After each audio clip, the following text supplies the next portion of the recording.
गोजोननाय थाबाय। खोथाया जाहैबाय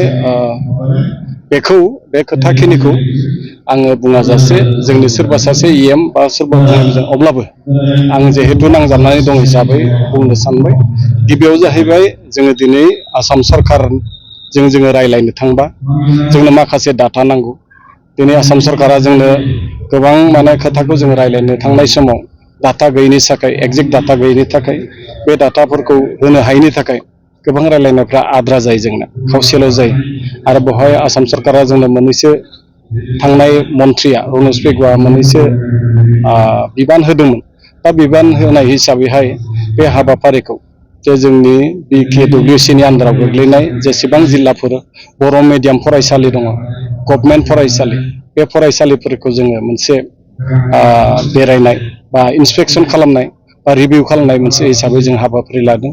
दा बे हिसाबै जोङो दासिम गंद' जिल्ला बेरायनाय जाबाय। दा बेवहाय जों गोबां समयसाफोरखौ नुदों, जेंनाफोरखौ नुदों।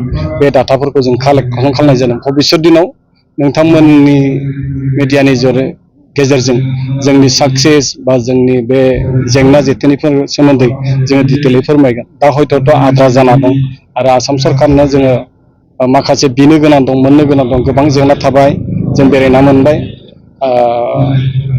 सोरनावबा फोरोंगिरि गैया, सोरनावबा माने बिजाब मोनाखै, बहाबा इनफ्रास्ट्राक्चार बिल्डिं सिल्डिं गैया। बिभिन्न जेंनानि थाखाय दिनै माखासे ओनसोलनि माखासे जिल्लानि बर'फ्रा एसामिस मिडियामाव थांदों, बर' फरायसाफ्रा खम जालांदों। बे जाहोनफोरा गोबांथार। दा बेखौ फंसे बुंना फोजोबनाय भबिष्यत दिनाव बेखिनि खोथाफोरखौ नोंथांमोननो फोरमायगोन। आरो बेजोंनो लोगोसे मोनसे फोसावनो सानबाय, बर' कसारि अनसाय गाव हायुं खुंथाया बड'फा UN ब्रह्म सोलोंथाइ बिथांखिनि गेजेरजों जोङो जिहेथु बोसोरथाम जाबाय, बेसेन नाङै जोंनि माखासे गोरों फरायसाफोर जायफोरा दुखिया न'खरनि गोरों फरायसाफोरनो माखासे माने कर्सफोराव, माखासे नांगौथाव कर्सफोराव, प्रफेसनेल कर्सफोराव जोङो फ्रियै फोरोंबाय थादों। दा बे फोरोंनाया जोंना थांनाय बोसोरनैयाव गिबि बोसोराव 77 सा, गासै 77 सानो होनाय जादों। नैथि बोसोराव 47 सानो जोङो फोरोंनाय जादों। देग्लाय जोङो 20 साल' लानाय जागोन। गिबि बोसोराव जों गोबांथार कर्स होदोंमोन, सेकेन्डआवबो जों गोबांथार कर्स अफार खालामदों।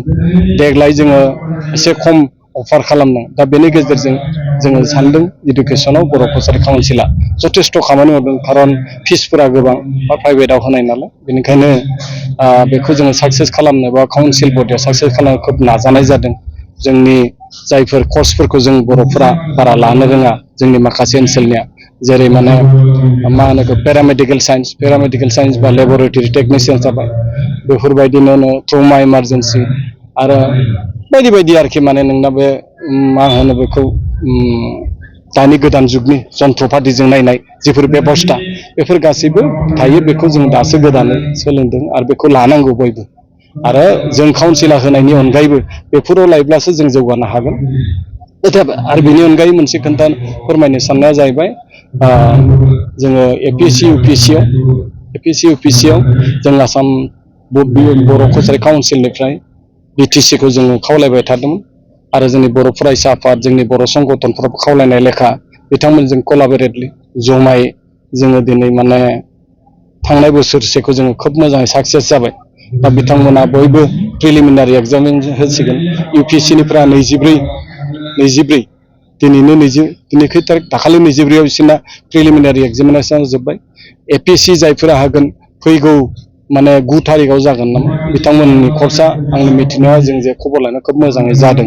आरो बेनि अनगायै देग्लायबो BTCआ जोंनो खोथा होदों जे थांनाय बोसोरजों समान APSC UPSC कचिंनि थाखाय पुनर मोनसे बेबस्था लाबावनाय जागोन।